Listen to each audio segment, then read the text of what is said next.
कृष्णं वंदे जगद्गुरुं। यदा संहर्ते चायं कुर्मोऽङ्गानीव सर्वशः इन्द्रियानिन्द्रियार्थेभ्यः तस्य प्रज्ञा प्रतिष्ठिता। आज के इस श्लोक में इसका जो वर्तमान काल में प्रयोजन है और भूतकाल में यानी उन दिनों जिस उद्देश्य को लेकर श्री कृष्ण जी ने अर्जुन को यह उपदेश किया था, उस बात को, उस सत्यार्थ को आपके सामने रखने जा रहा हूं।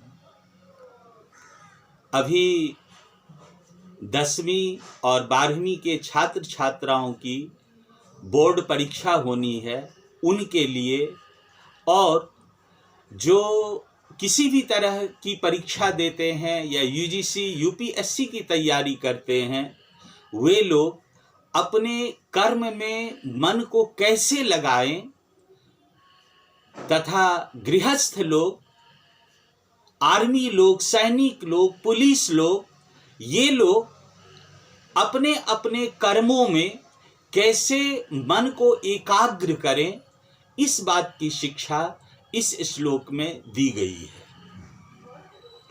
अब देखिए होता क्या है कि जब हम पढ़ने के लिए बैठते हैं या किसी कर्म को करने के लिए बैठते हैं तो भगवान श्री कृष्ण कहते हैं कि हमारा ध्यान पूर्ण रूप से उस कर्म मात्र के साथ युक्त हो जाना चाहिए, न कि हमारी जो ज्ञानेंद्रियां हैं और कर्मेंद्रियां हैं, मन बुद्धि है, वो सब इधर उधर भटके।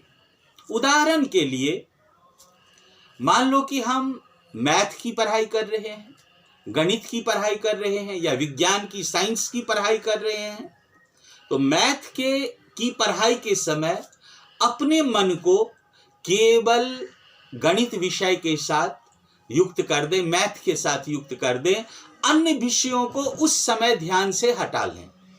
जब हम साइंस पढ़ रहे हैं तो ऐसा ही हमें करना है। जब हम संस्कृत पढ़ रहे हैं, हिंदी पढ़ रहे हैं, अंग्रेजी पढ़ रहे हैं, किसी भी विषय को पढ़ रहे हैं, एसएसटी पढ़ रहे हैं, तो हम जिस विषय को पढ़ रहे हैं उसी तरह से उसके साथ अपने मन, बुद्धि, ज्ञानेंद्री और कर्मेंद्री को युक्त कर दें।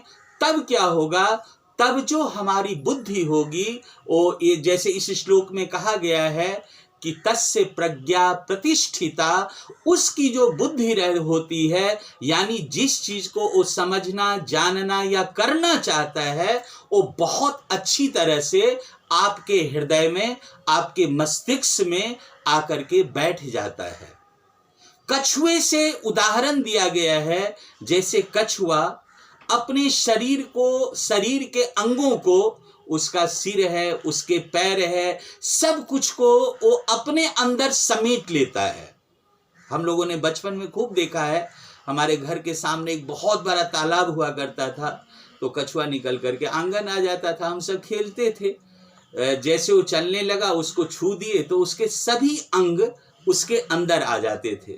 कुछ देर ऐसे खेलते, फिर उसको जल में जा करके डाल आते थे।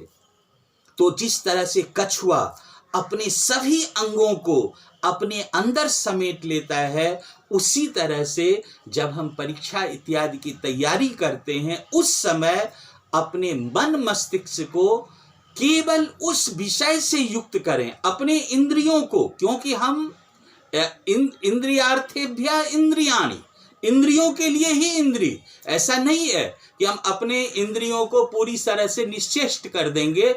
अगर निश्चेष्ट कर देंगे तो जो जिस कर्म को हम करने के लिए बैठे हैं उस कर्म को हम कर ही नहीं पाएंगे। तो निश्चेष्ट नहीं करना है, इंद्रियों को जागृत रखना है, लेकिन केवल उस विषय के ज्ञान से युक्त कर देना है। अब आप देखिए, उस समय में श्री कृष्ण जी ने अर्जुन को यह श्लोक क्यों कहा, यह उपदेश क्यों दिया, ऐसा उपदेश क्यों दिया? वो इसलिए दिया कि अर्जुन अन्याय, आतंकवाद, इस सब के विरुद्ध युद्ध भूमि में खड़ा था।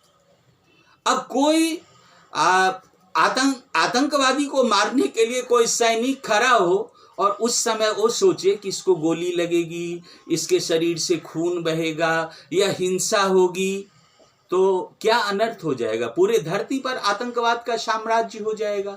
तो हमें आसुरी शक्ति को खत्म करना होता है, और जब उस आसुरी शक्ति को खत्म करने के लिए, धरती पर मानवता की रक्षा के लिए, शांति की स्थापना के लिए बुरे लोगों को हटाना पड़ता है, तब अर्जुन के अंदर ऐसी ऐसी ही बातें सब आने लगी कि जो उसके साथ क्या हो, ये मेरे भाई हैं, ये मेरे दादा हैं, पितामह हैं।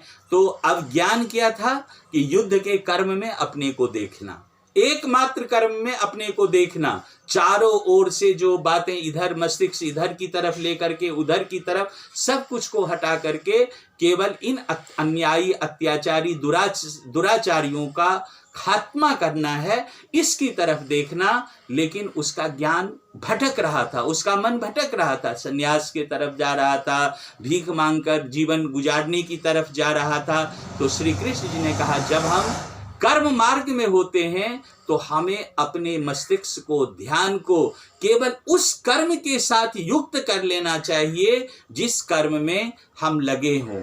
तो जब हम पढ़ाई के कर्म में लगे हों, अभी बोर्ड परीक्षा है, 10वीं 12वीं के बच्चे सब हमारे बोर्ड की परीक्षा देंगे, तो वो जिस विषय को जिस समय पढ़ें, उस विषय को उसी समय अपने कर्मों, अपने मस्तिष्क को उस विषय से युक्त रखें, और बहुत अच्छी तरह से आपकी तैयारी होगी। आगे चल करके सफलता असफलता ये सब वो सब हम सब के अपने बस में नहीं होता है, उस सब के बहुत सारे कारण रीजन होते हैं, जिसको कई बार हम असफलता मान करके घबरा जाते हैं। कुछ छात्र छात्राएं आत्महत्या करने तक की प्रवृत्ति पर उतारू हो जाती है डर करके।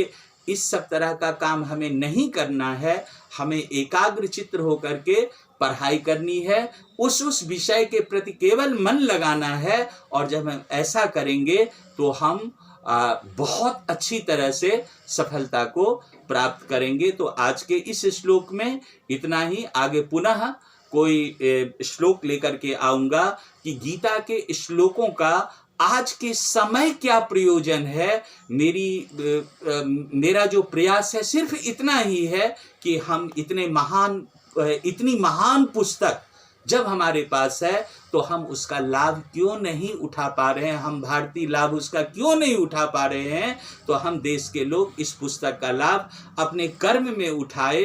तो आज के इस श्लोक में इतना ही। आगे पुनः एक श्लोक लेकर के आऊँगा, तब तक के लिए सभी को प्रणाम। कृष्णं वंदे जगद्गुरुम्।